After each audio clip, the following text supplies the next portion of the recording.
সাথে বিজয় মিছিল দলের একটি বার্তা সাধারণ জনগণকে নিয়ে কাজ করার জন্য তারেক রহমান সাহেবের যে নির্দেশ আমরা সবাইকে নিয়ে দেবিদ্বার কারণ তথা সমগ্র বাংলাদেশের জনসাধারণের পাশে থেকে আমাদের কাজ করার নির্দেশ দেওয়া হয়েছে।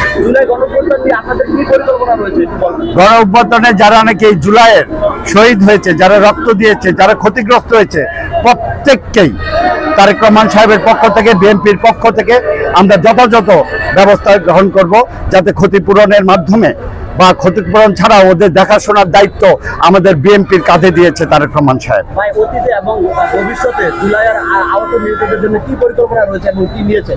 অতীতে যেদিন থেকে স্পেশালি দেবিদ্বারে যেদিন থেকে মৃত্যুবরণ করেছে, শাহাদাত বরণ করেছে, এটা হোক রুবেল হোক, সাব্বির হোক, যে কেউ হোক, 14 জন মারা গেছে। আমরা প্রত্যেককেই প্রথম দিন থেকে আনটিল টুডে পর্যন্ত আমরা দেখাশোনা করছি, ভবিষ্যতেও পরিবারদেরকে দেখা হবে, এটাই তারেক রহমান সাহেবের নির্দেশ।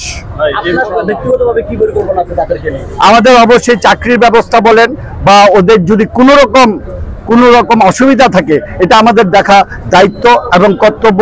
আজকে ওদের শহীদ হয়েছে দেখে আমরা এইখানে দাঁড়িয়ে এসব কথা বলতে পারছি।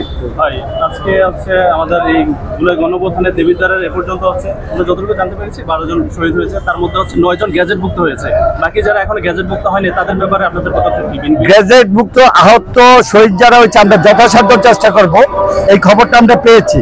এবং যারা আহত হয়েছে বিএনপির তরফ থেকে, এই নাজমুল আহত হয়েছে, তামিম আহত হয়েছে, এরকম আরো 20-25 জন আহত হয়েছে, ওদের কিন্তু গেজেট করা হয় নাই।